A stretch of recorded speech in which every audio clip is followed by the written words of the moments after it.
What's up, my fellow scruffy looking nerf herders, and welcome to the Carbonite Chat. Today we're going to be doing a video on how to fix The Last Jedi. Now, I did a video about a week ago on why The Last Jedi sucks. It was just a long rant right after I'd watched the movie, and just basically me ranting for 2.5 hours. So I did my rant, and now I've gone back and I've watched it again, and I've taken notes, and I've put together what I think is a few things that, if would have been done or changed, ultimately would have made the movie from, in my mind, a terrible movie into a really good movie. Now, my goal behind this was not just complete rewrite, but to use it as close as possible to the way that it was originally done.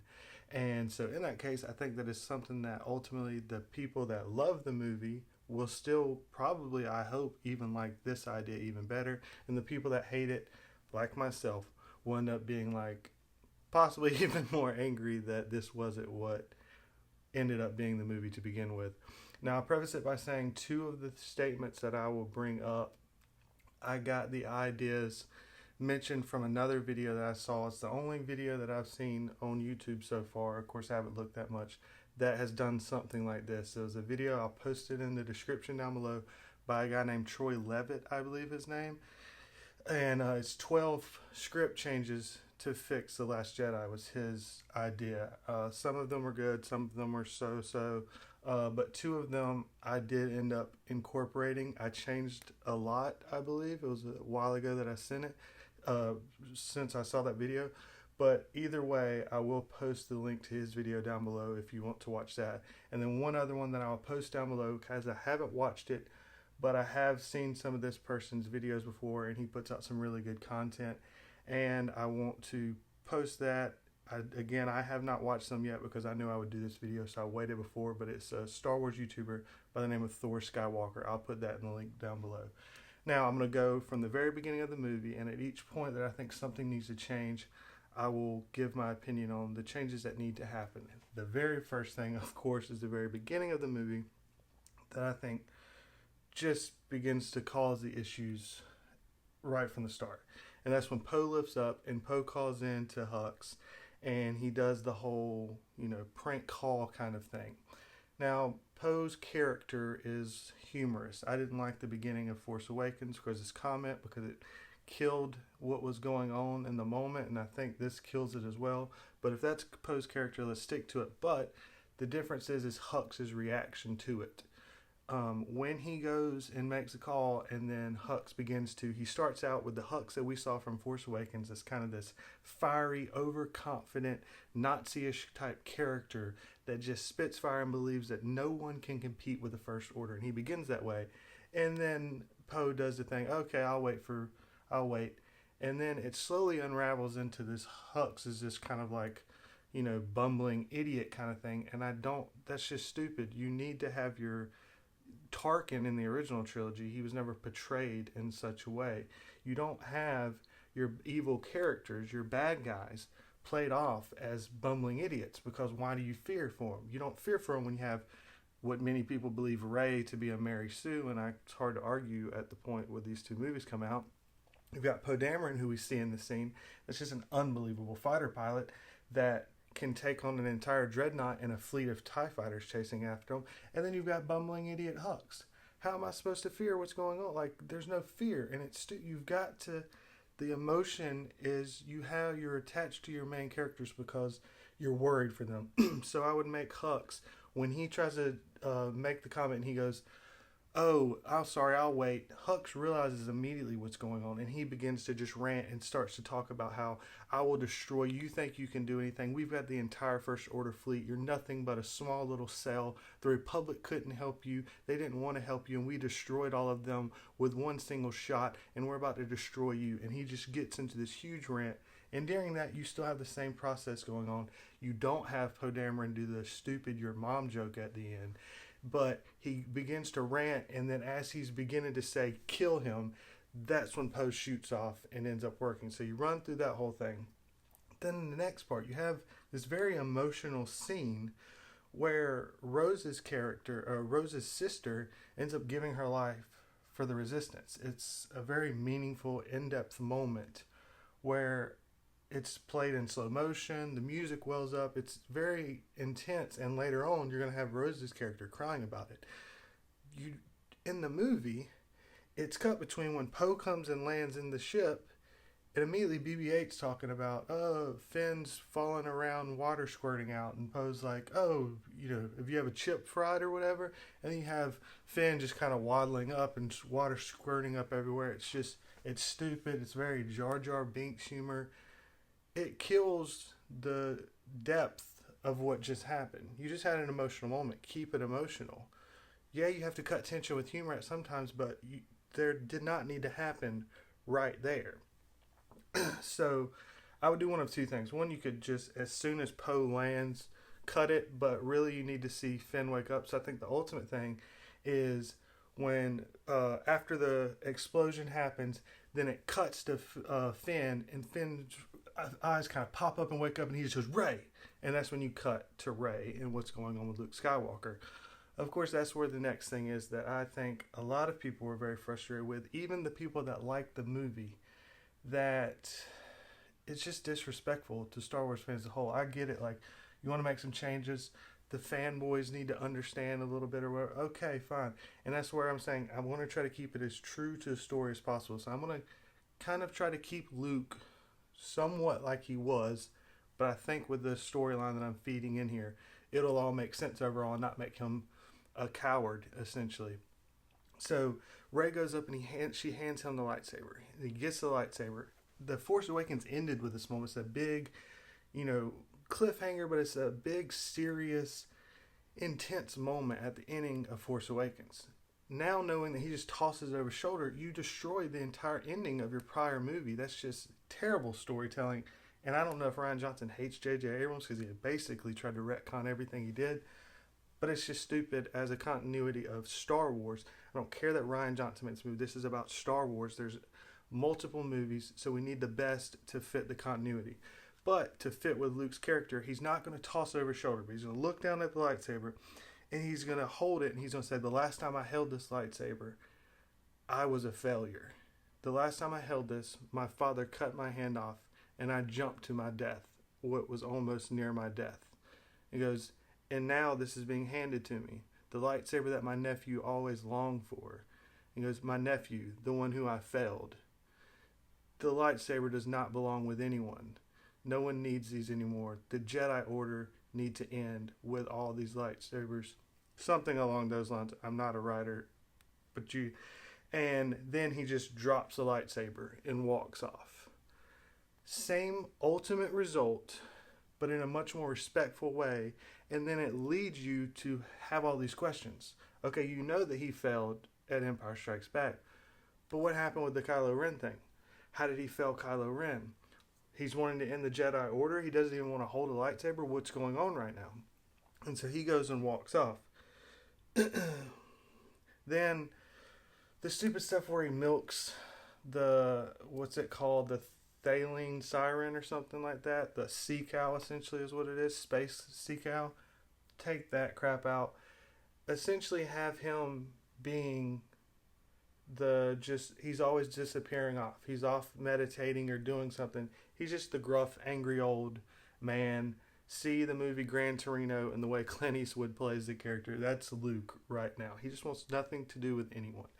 But you don't have this stupid, there's no reason for him to be milking a sea cow. That's just, that's out. And then also when he goes to talk to Rey and Rey's, where are you from? I'm from nowhere. And he's like, no one's from nowhere. And it's this serious moment. She's like, I'm from Jakku. And he's, oh, well, I guess there is someone from nowhere. It's just, it doesn't fit with what's going on there. It doesn't fit. It's cutting tension with stupid humor. So cut that crap out. Then when it comes up and they've jumped to light speed, the Resistance has jumped to light speed, and then immediately afterwards the First Order lands behind them. This is where one of the big issues in the movie that I had and a lot of people had, and some people just wanted to ignore it and put all the blame on Poe, but the Poe Holdo thing is a big issue. It's a big plot hole. It's just a huge issue. But it can all be fixed with one little bitty thing.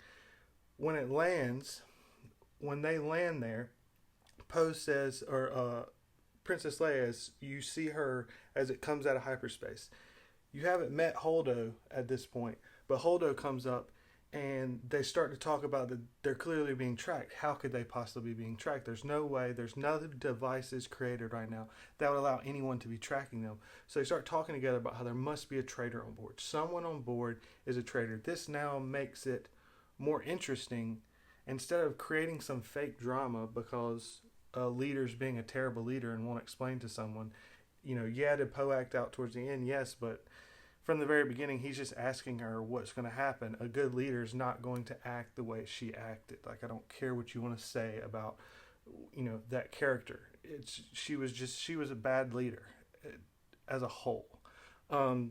But if you tell her, where her and Princess Leia talk, that there's a traitor and they can't trust anyone on board, and Princess Leia says, this is between me and you, no one else can know. And she goes, but I have an idea. And that's when the camera starts to pan back away. And so you don't know what it is. Of course, you'll find out later that the decision is to go to Crate, but they don't want to mention anybody that they're going to Crate, obviously, because they believe there's traitors. Now, this fits because in the Princess Leia novel that came out, so that you can actually follow the novel, even though Admiral Holdo's character is completely different from how she is in the book, but Rian Johnson clearly doesn't care about Star Wars, so he's not trying to keep continuity. I'm trying to do that. In that book, Princess Leia and Admiral Holdo, they both go to Crate, and that's when Leia finds out that Bail Organa is one of the people leading the rebellion.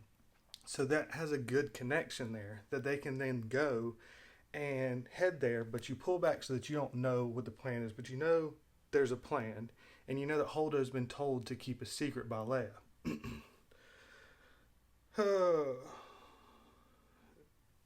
Then you have the moment where Kylo refuses to fire the laser in, and they're all pulled out into space.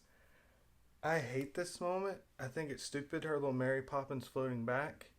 But I'm not going to put a change on it because I can't come up with something that I believe at some point in the movie gives her a better moment, a more special moment, and because she is ultimately never going to be in a movie again because Carrie Fisher died, if I can't put something to replace it, then I don't want to take it out, but I've got to state that I hate that scene. I will say that one thing you could have done for the Force to show that she's using the Force is when Rose's sister was kicking the ladder, trying to get the remote to fall down so that she could hit the things to drop the bombs. It showed Leia, you could have in that motion, showed that she was using the Force and a Force technique called battle meditation to be able to transfer some abilities to allow her to have more strength to kick into the ladder to cause it to fall. That could then show she's using some more of the Force, and hey, maybe there's more going on with her that we don't know. But I still don't think that's as big of a moment for Princess Leia as that was there. The one thing I will change about that, though, is Admiral Akbar does not die there. It just shows Rian Johnson doesn't care.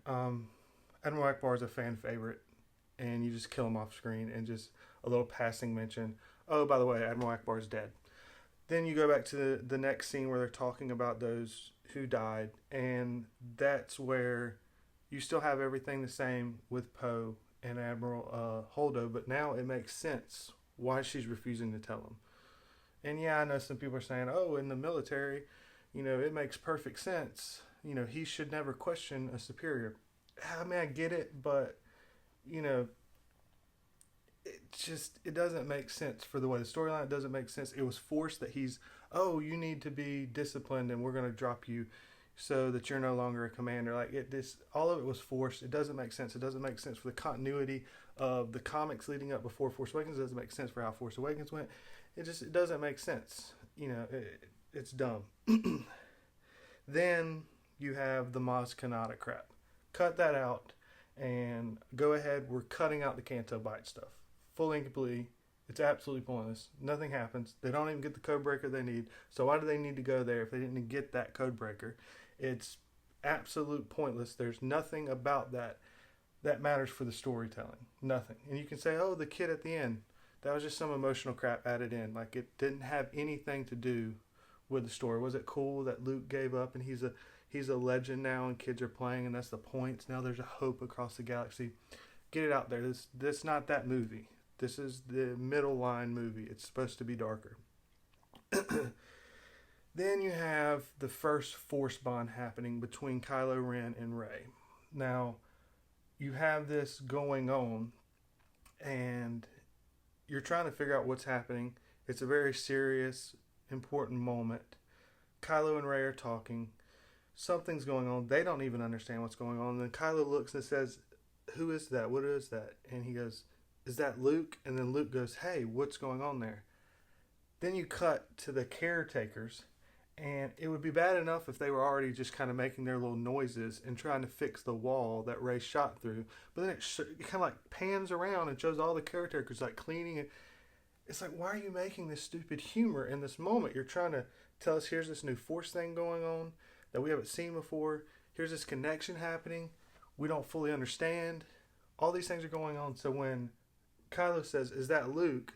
it cuts to Luke stepping out and he's like, "Hey, what's going on?" You don't have the humor crap that's not needed with these stupid characters that they keep revisiting for humorous moments. And it's absolutely stupid. Then you have him training Rey. Again, this is a serious moment. It's Rey's first time being training.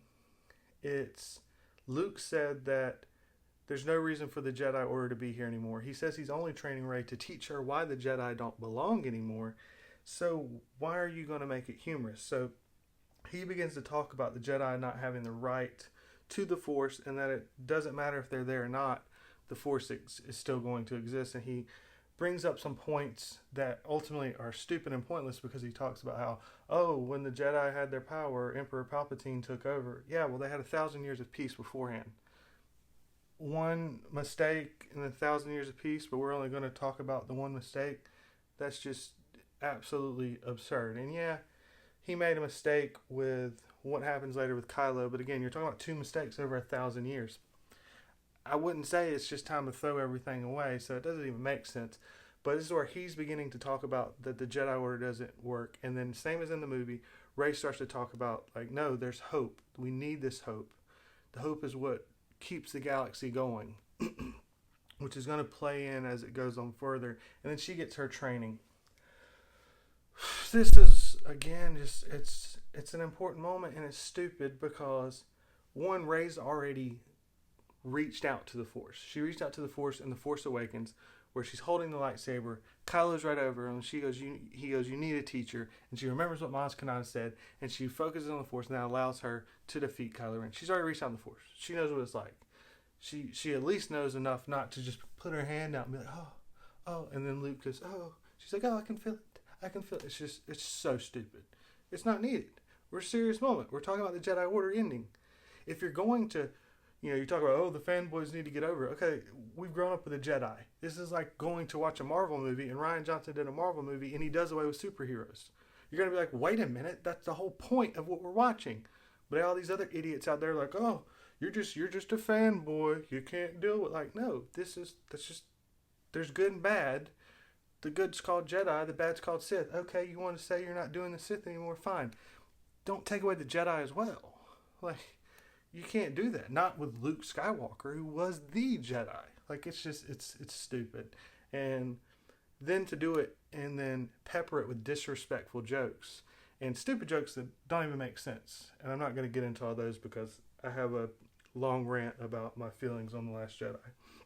So take that out. So it's a serious moment of everything that's going on with the Force, and you beginning to understand a little bit more about what's going on with Luke Skywalker. Now, because the Canto Bight thing is no longer in there, you've got to give something to happen to do. And because I'm cutting out some of the stupid, wasteful drama for no reason between Poe and Amilyn Holdo, Finn and Rose are going to come to Poe, and they're going to tell him what's happened. And Rose is going to say that she believes that it's a tracking device that they've created to be able to follow through hyperspace. And that she believes if she can get there, that she can disarm it. And of course, Finn, having been in with the First Order, believes that he can go there and he can be able to help her get where she needs to go. Poe, feeling like he has nothing that he's able to do here because he's being shut out, decides to go with them. So now you're giving something for Poe to do, and then a little bit later on, because he's still being disobedient and doing the wrong thing, he will have to pay for it.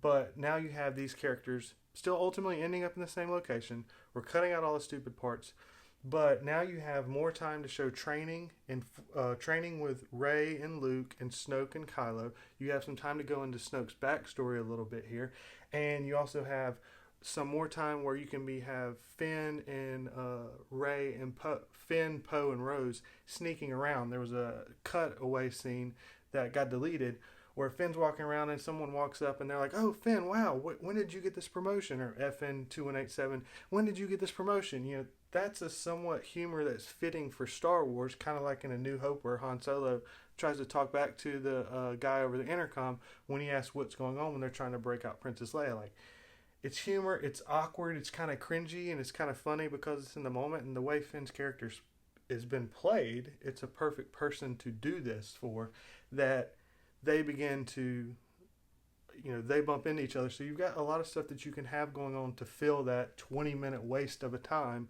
of everything going on there. So then they're shipped off and they're sent in that way. And then this also opens up a chance for, instead of a random droid seeing BB-8, you have Phasma, who believes she sees FN2187.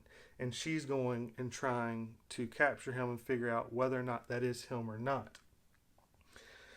Now again, you have Rey. She's using the lightsaber for the first time in training. Yes, she used it in Force Awakens, but she's actually training now and using the lightsaber. So this kind of montage of training to some extent. And so it's a really cool moment. And then she cuts the rock and it's got to fall down and hit the caretakers. Take that crap out of here. So then the next Force Bond, she's in a bad mood. She's storming off. All of these things have begun to happen. Luke's talked about how the Jedi have screwed up, that Luke screwed up and messed up for Kylo, and you're in this serious kind of tone of things going on here. And then that's when it goes to the next Force Bond, or actually the third Force Bond at this point, and Kylo's shirtless, just so she can go, why are you shirtless? Can you please put a shirt on? Like, it's just stupid. I mean, if it has to stay, it has to stay. It's not that big of a deal, but it's just, why? Luke had just talked to Leia at this point. It's just so serious that to put something unnecessary, it just kind of puts a hiccup in what is the pacing of a serious moment of serious beats happening back to back to back. You're in the meat of the story. Keep us into that. Keep us flowing with that. Don't cut it for some stupid reason just because you want to show off Adam Driver without a shirt on. Yeah, you're the most popular meme right now on the internet. That's not a good thing. Jar Jar Binks was a popular meme as well. It's not a positive thing. Then you have the big moment where Luke comes in and he finds Rey and Kylo touching hands. Then he blows up the hut. When he blows up the hut, he begins to, him and Rey start kind of battling back and forth. Luke falls back. She's holding the lightsaber and she asks for him to tell the truth. Now, this is one of the big issues that everyone had just huge trouble with. And this is where the basic idea came from the guy that I mentioned that I posted down in the link below. But I'm going to, I think, up it a good bit and change a lot of stuff, add a lot of stuff to, I think, fit and make as a whole a lot better. He's taken down, he's explaining, we know that Kylo has seen Luke holding the lightsaber over him, ready to kill him. It doesn't make sense. Luke would never do that. Never, ever, ever. The whole hashtag not my Luke. Like, that's not Luke.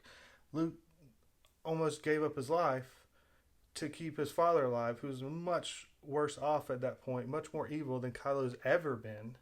Yet he believed that he could help him out. But yet with Kylo, who's training underneath him, he's like, nah, you know what? Forget it. I'm just going to chop him down. Like, it's just stupid. So we've already seen that. We know later on that Snoke is the one that's connecting Kylo and Rey. And we saw just prior in the scene right there that when he walked in, it looked like Kylo and Rey were in the room together. Like, actually, like Kylo was actually there, even though he wasn't. So Luke's going to say that a lot of the people that were training under him at the Jedi Academy had started to fall to the dark side, and he started to worry about what's going on. And he knew Snoke was manipulated, because we know Leia knew that even as Kylo was in her womb, that Snoke was trying to manipulate him.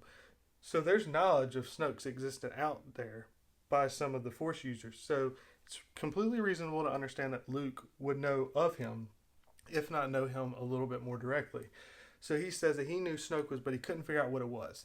And he said he heard some noises coming from Kylo's hut. So he began to walk into the hut, and when he opened the hut, he saw Snoke standing over Kylo's body, using some sort of force manipulation, or holding his hands over Kylo's head, giving him these evil thoughts and dreams that he was creating inside of Kylo, very much how many people believe Emperor Palpatine was doing to Anakin in the prequel trilogy, to make him feel like Padme was going to die. That began to lead him to the dark side.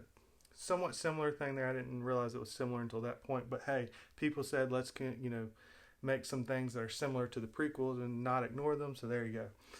So then, because he sees Snoke and it looks completely real, Luke comes in, pulls out his lightsaber, and goes to attack Snoke. At this point, Snoke then vanishes, just like Kylo vanished when Luke blew up the thing.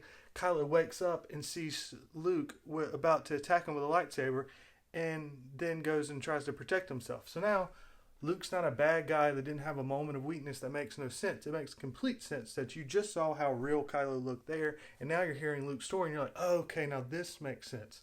Now, for the next issue that many people had, as Rey says, like, well, why would you just leave him? I think Rey says, your biggest mistake was that you gave up on him, and you thought that was his final decision. And that's when Luke will go, no, I didn't just give up on him. I went after him, and I tried to find him. I tried to explain to him what happened.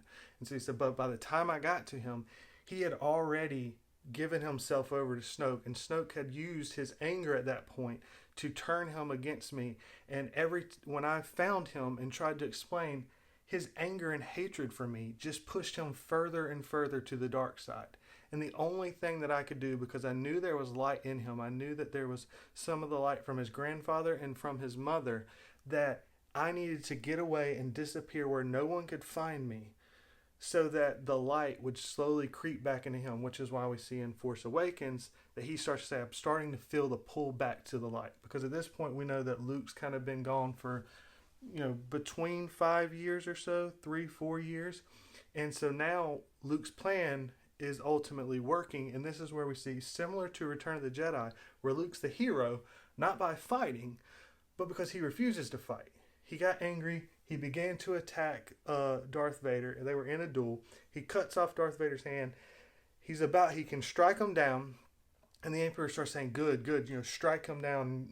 Then he decides, no, I will not. I'm a Jedi, and he throws down the lightsaber. It's by not fighting that he saves his father's life that turns him back to the good. So in the same note here, Luke, by not trying any longer to go get Kylo, because he tried once and saw it only made things worse, he goes and hides off. He gives up his life.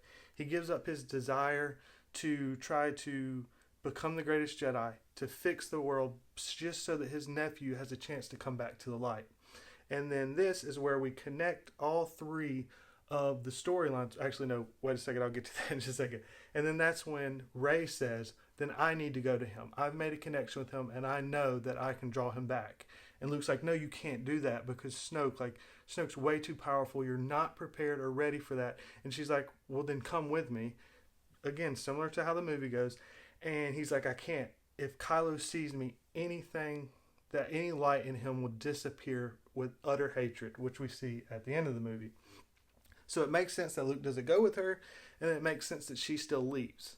Even though she's not angry with Luke, she's not disappointed with Luke, Luke's not a coward. It's understood that Luke's still somewhat of a hero. So his weird acting that a lot of people hated, it's still our Luke. It's still the same way, but you still have a similar storyline. So then Rey flies off. After Rey flies off, you still have the same moment where Luke goes to burn down the Jedi Temple. He's now realizing he's had another person leave that he's pretty sure Snoke's going to be able to manipulate, just like he manipulated all of his other students, which is why he didn't really want to train her.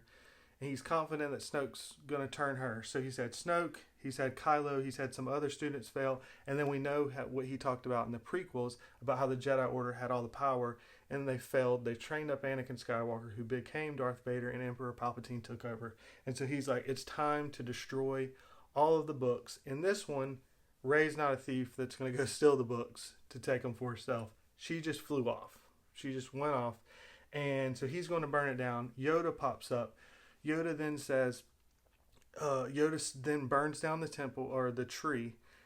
In the movie, after freaking out, which makes no sense because he wants to end it anyways, and then when it ends, he's like, those are the sacred texts. But he says, so it is time for the Jedi to end. And Yoda says, and this is where we begin to connect all of the movies together and turn it back to what the Force was originally in the original trilogy, where he says, no, it's not time for the Jedi to end, but it's time for all the rules and regulations that we created over the millennia of peace that led us to being so focused and dogmatic on so many things that we then stopped focusing on the Force and connecting with it and being our truest selves. That was what got us to take over and defeat the Sith to begin with, and that's how you defeated the Sith yourself.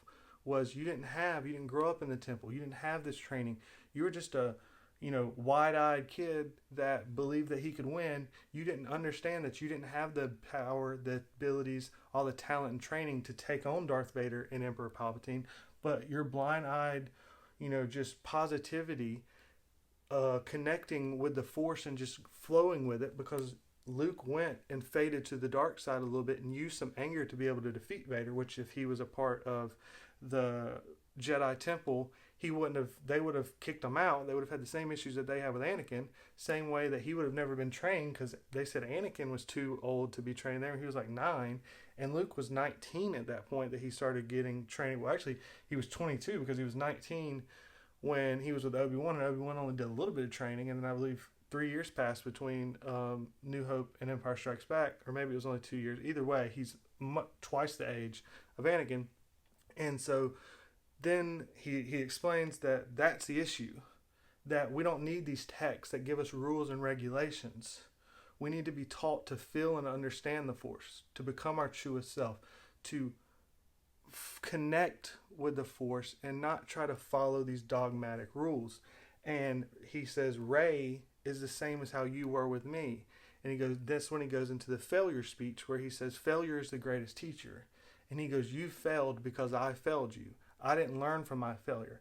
I trained Anakin, and I failed Anakin because the reason Anakin turned was because of all these rules of the Jedi Order. When they first meet a 9-year-old, he's worried about his mom, and they say this is a problem. Well, of course he's worried about his mom. His mom's a slave on a random planet. He may never see her again. Of course he's worried about her. It's stupid that that's the case.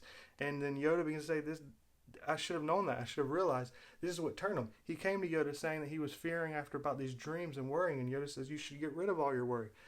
It's stupid, and Yoda understands that, and he says, I trained you the way that I should have trained Anakin, but I didn't teach you about my failures. And because I didn't teach you about my failures, even though you were trained the right way and you defeated Emperor Palpatine and Darth Vader, two of the greatest Siths of all time, because of your lack of the laws and rules and regulations, immediately afterwards you went and tried to find all these books and stuff so that you were learned up and you were taught in what you thought was the right way to go. But now it's time to burn those down and end those and just get back to this faith and hope part of where we don't care about midichlorians, we don't care about all these other things, but it's simply about your connection and your abilities that the Force, that depending on how well you can connect to the Force, and it makes it back to how it was before, where anyone can have it, and it just can start rising up whenever it's needed, which then again connects back to the Force awakening and coming up.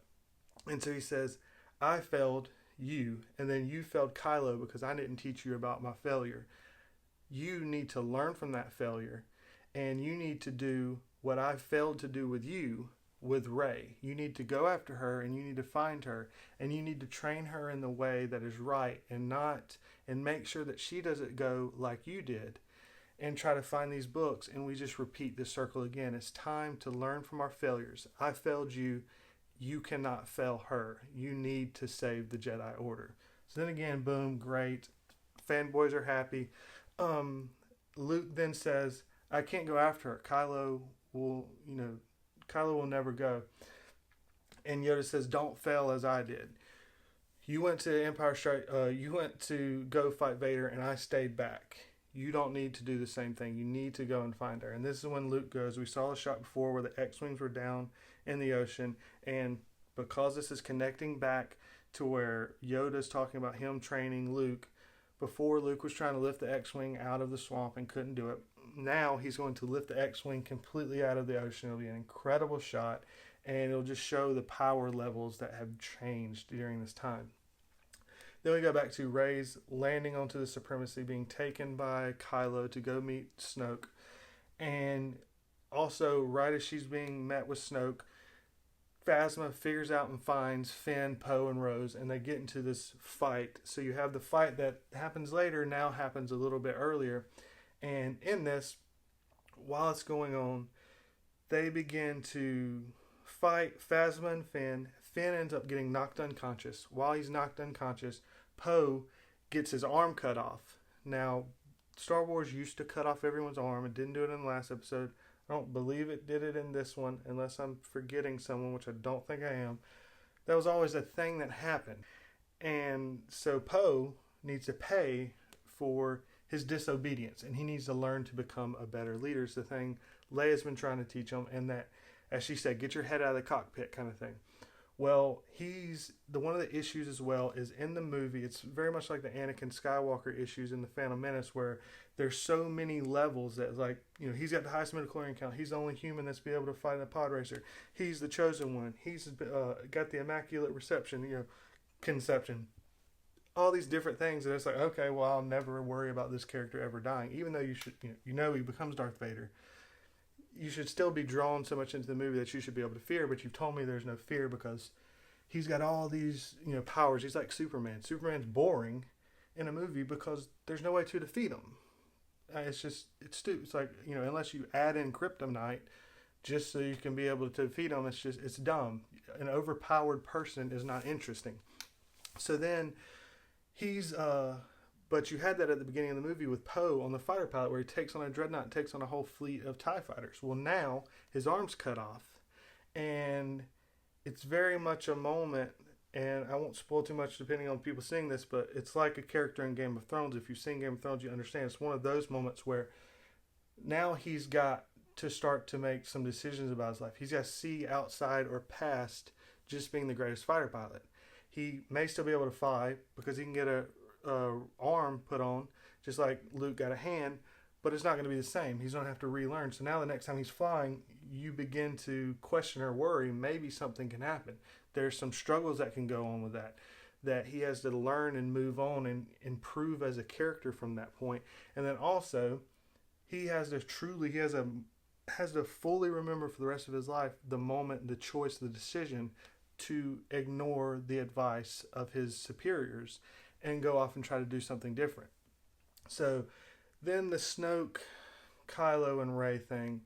Again, I think Snoke shouldn't have died. I think it's dumb, but I'm trying to keep it similar to the story. If you end up liking how this has gone so far and how it goes later, some comments down below. I might do what if Snoke had survived video for my ideas of how to keep Snoke alive and what could happen in episode 9. But I'm going to keep it the same way.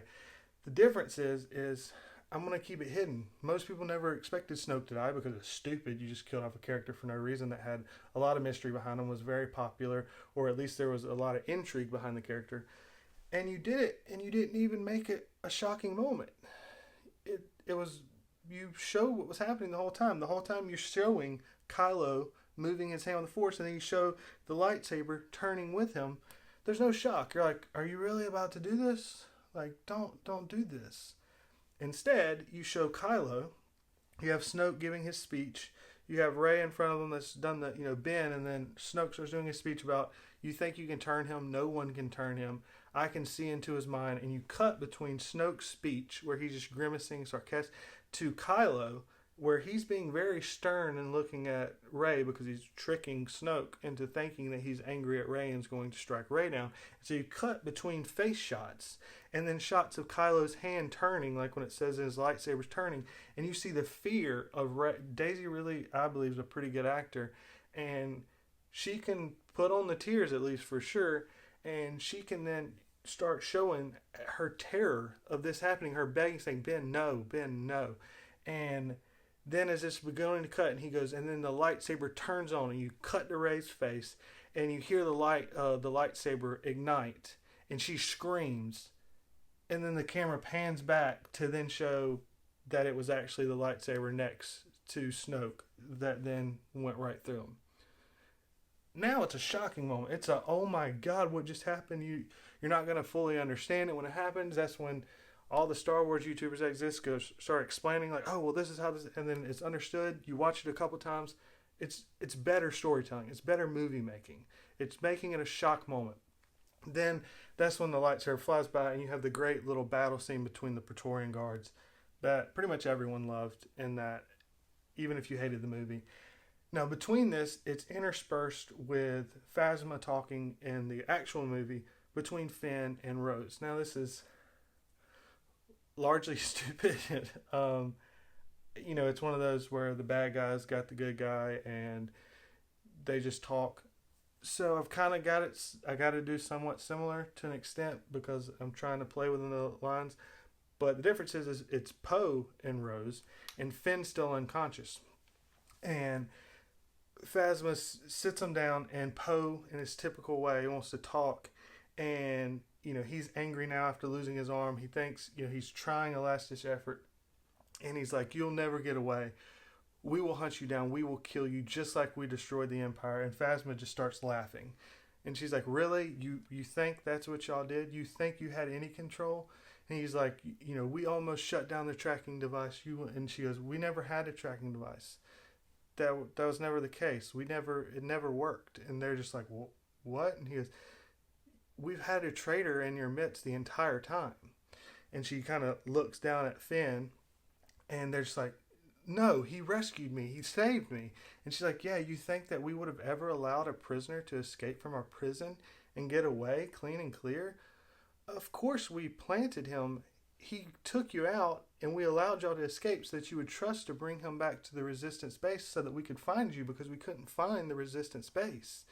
And she goes, "And then how do you think that he was able to get you on Starkiller base? How do you think he was able to find his way to us? And I let down the shields. The only reason I let down the shields is because it was part of the plan." He goes, "Why would we create the same thing that happened with the Empire before and failed?" He says, "We're better than the Empire ever was." And so this is kind of trying to fill up some of the plot holes that happen, or issues with The Force Awakens as well. She goes, "It was simply a test from Snoke. Snoke wanted to be able to find out if Kylo would kill Han Solo. Everyone else in the galaxy would fear this massive base that could destroy planets, but his father, Han Solo, had destroyed 2 Death Stars. Snoke knew that the second that something like this was happening, and Kylo Ren has been seen as Ben Solo, and Princess Leia is in need of help, that her husband's going to come running. That he loves her and he loves Ben, and he will come and he won't fear trying to get there, and we'll have someone that will be able to allow to get him inside of the base that can allow Kylo and them to meet so that Snoke can give the final testing." She goes, "All we wanted to do was we built the whole thing simply we could destroy the entire Republic, but that was all we needed, was to destroy the Republic, create fear across the galaxy so everyone knows who we are and that we have control, and then for Snoke to test Kylo Ren. And then while y'all are trying to attack Starkiller Base, that gave us more time to pull the rest of our fleet from further out in the unknown regions to then be able to come and attack Dakar, where we knew where you were because we had a traitor in Finn that was down there telling us all the information. And at this point, with all of the things rolling in, and she goes, and that's how when y'all jumped to hyperspace, y'all jumped to another location, we knew exactly where you were, and we got there. At this point, they're just devastated, completely crushed. She says, "Take Finn away and go take him to his quarters. He'll be promoted when he wakes back up." And so now you've had the twist of Snoke where it wasn't revealed that it's coming. You have this huge twist of, oh my God, Finn was a traitor giving the information away this entire time. You have Poe's arm cut off. You have all of these terrible things happening. And as this is happening, Kylo and Rey's defeated. It cuts back, or defeats them. Then you have the moment where Kylo begins to offer Rey to come and join him. You don't have the stupid part at the beginning for whatever reason where he like screams at her. You have him explaining who her parents are and that they've never had anybody. That she has her family discard her. He had his family discard him. They've never had anyone in this world. He had Snoke and he killed him for her because he knew that it was him and her together was the only thing that ever needed to happen. And that he's telling her that the First Order was evil because Snoke was evil. But us together, we can rule it much better. It's very similar. Again, it's hearkening back to the Anakin and Padme type stuff. The difference is now, as it's mimicking, but it's making it better as we go forward, is instead of just a random marriage between a powerful Force user and a senator, now you have two powerful Force users. I had two options here of what to do.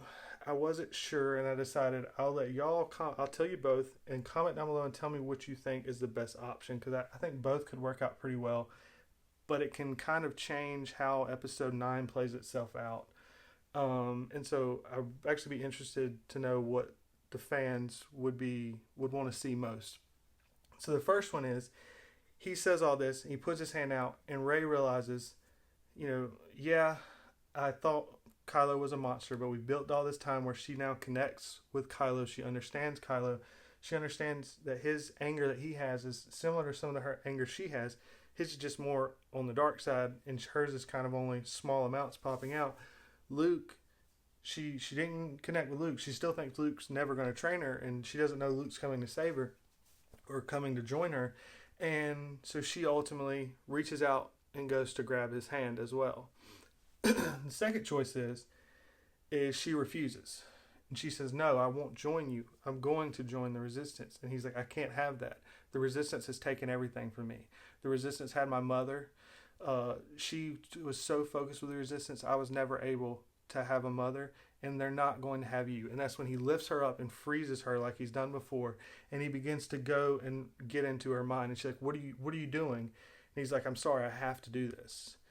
You don't understand yet, but we need to join forces together. I've got to wipe your mind. I've got to cause it to where you are going to join with me. You won't remember this happened. And she's screaming, no, you can't do that. And he's like, I'm sorry, this has to happen. And as he moves closer, or whatever, that's when, just like on Tokadana in The Force Awakens, she kind of collapses and falls into his arm. At the point of either those two times when she's reaching out the hand or she collapses into his arm, and as well as right after Poe and Rose have been explained that Finn is a traitor, then that's when the ships are being gone on to Crate.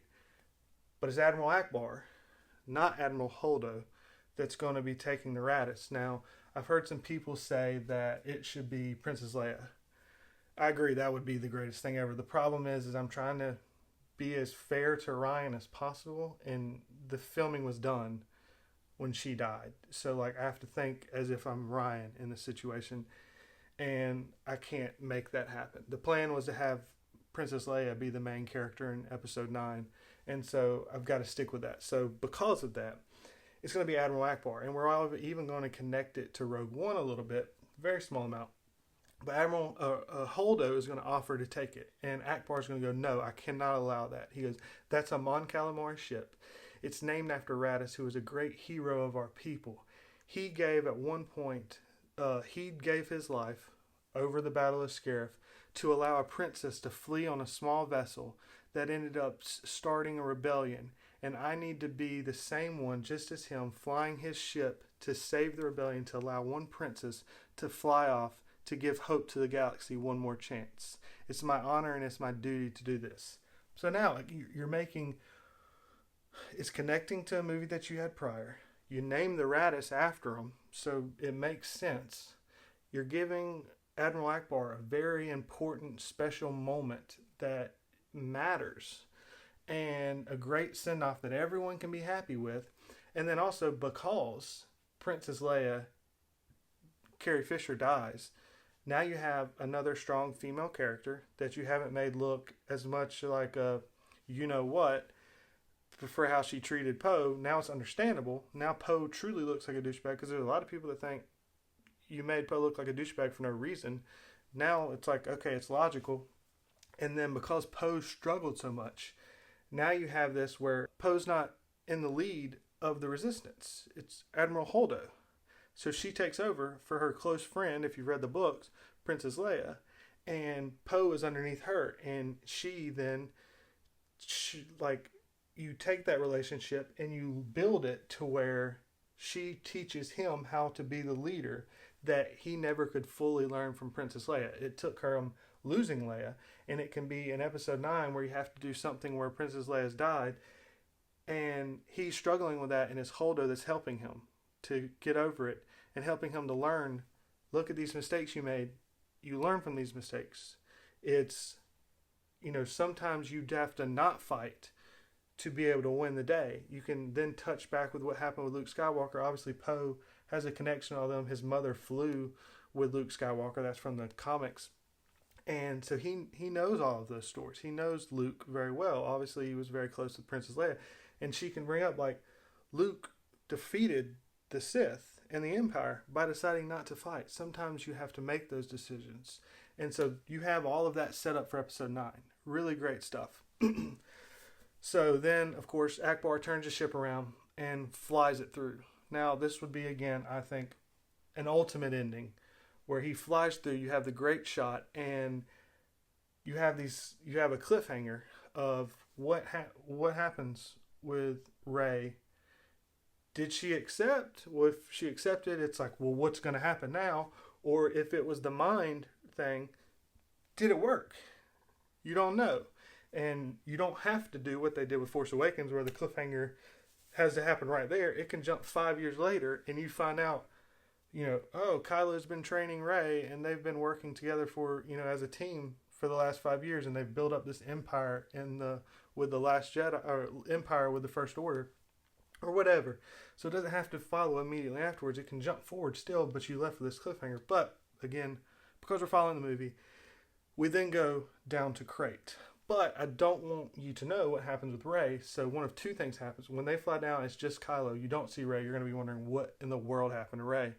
And one of two things happens. Either the mind wipe thing that then she collapses, she's not recovered from, and she's still on board the Supremacy. Or two, the wreck happened, the ship flew through, and she was injured, and she's recovering in a Bacta tank.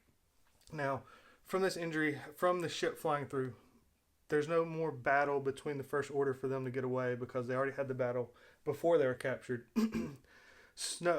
Poe and Rose get on a ship and fly to Crate.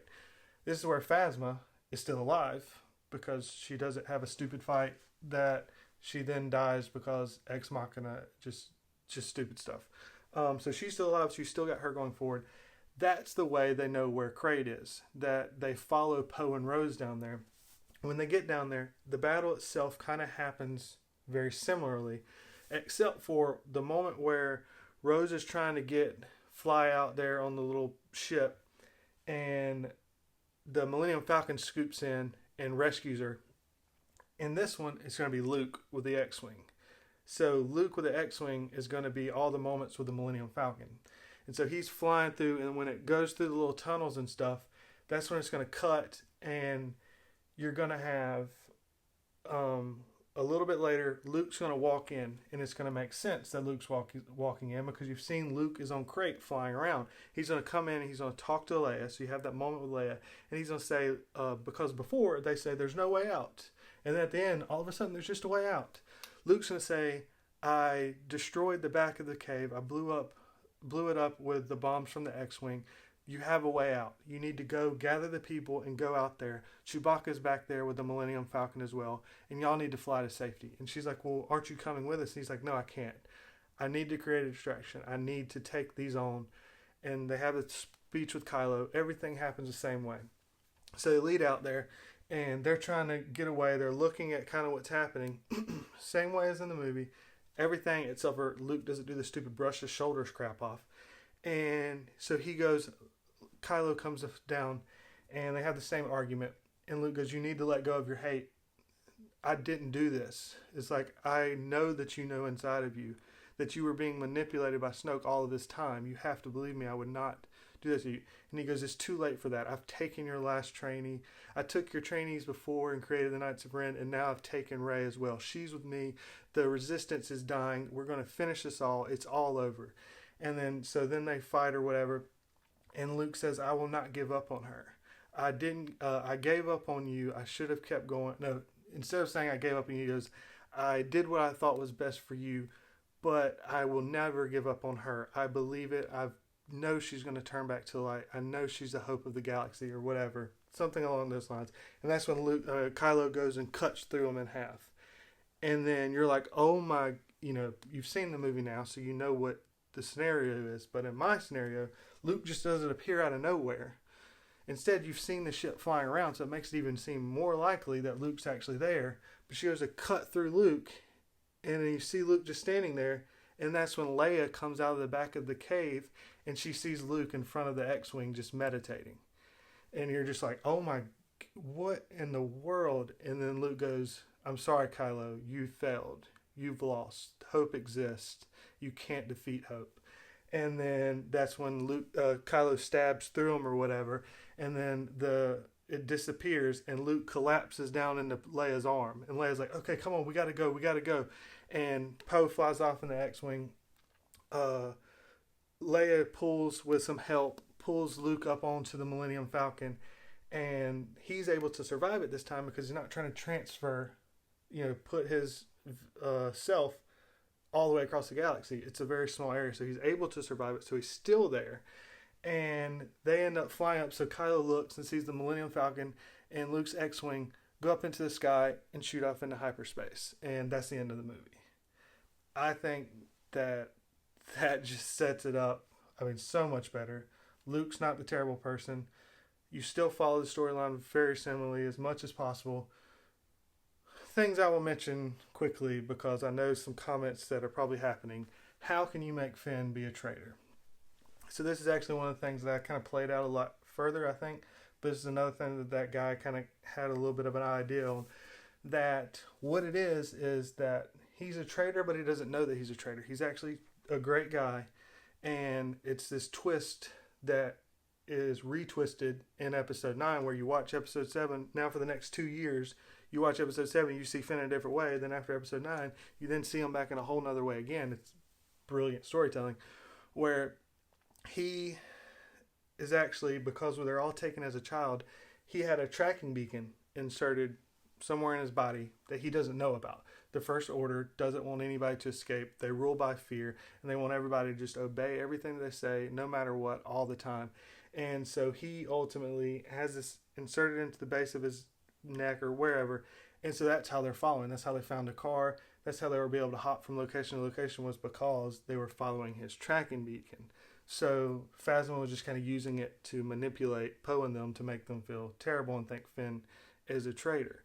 And this is where it begins in episode 9. Some of the first steps of turning back Rey. Either she's been mind wiped and she's training with Kylo, and then she ends up happening to find that Finn is in a prison and he's being tortured, starved, all this stuff. And it's somewhat similar to how Han was kept off away from everybody else. And either she finds him and he begins to try to connect with her, and that's what makes her begin to remember who she was, or she started to lean a little bit towards the dark side after training with Kylo, and she begins to see, wait a minute, the First Order still as evil as it was before. Kylo's been hiding some of the stuff that's been happening at this point from her to make her think that they're doing better. They're not as bad as they were before. But then she finds Finn, and that begins to move her back. And then you can ultimately come up with something at the end of episode 9 that Luke does something that either brings both of them back. I don't know, depending on if you want to have that, Reylo thing, which I think ultimately could fit for the story just because it's Anakin was the chosen one. but he didn't really bring balance to an extent. Maybe you could say he brought balance because he cut out him out of the Jedi Order, and then it was Luke was the chosen one, but then we have another issue, and then that could be the whole thing was bringing balance to the Force. Well, Kylo and Rey are the perfect balance. He's dark with some light, she's light with some dark, so them coming together is the perfect yin and yang balance. So it'd be a kind of a nice little overarching story that could happen there. But anyways, those are my ultimate story ideas, thoughts on what it is. I'm sure this is a pretty long video, so I'll make the closing up pretty short. If you got any other ideas, adjustments to my storyline, please comment them down below. I'd love to hear your thoughts, talk to you about all of those. Also look forward to finding out which of the two choices that y'all like best. I like them both. It depends. I think it depends on how you want episode 9 to go. And so look forward to looking at those. If you had watched this and you enjoyed this, maybe you'll like my rant that I did on The Last Jedi. Granted, I did not like The Last Jedi, so expect it to not be positive things. And it's a very long rant, but if you enjoyed this, maybe you'll enjoy that. I'll also post a link to the playlist that I'm doing for Star Wars Rebels. It's coming out in a few weeks now, the final half of the series. And so I'm doing all the Easter eggs and facts, just kind of different information on each episode going forward.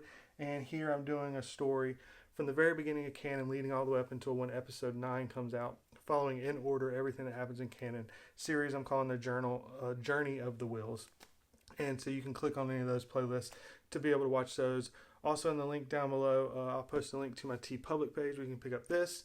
If you didn't like The Last Jedi as I didn't, I have shirts, the Fire Rian Johnson shirts or the Star Wars, the Last Rian Johnson film. And then I also have just regular things like that. If you enjoyed this and you like some of the designs and pick them up, that'll be absolutely incredible.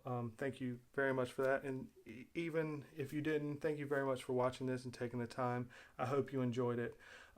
I love Star Wars, and I just, I didn't like it, so I wanted to make this better. I hope even if you like The Last Jedi, you still love this story. But anyways, thank you very much for watching, and never forget, you Nerf herders, I love you.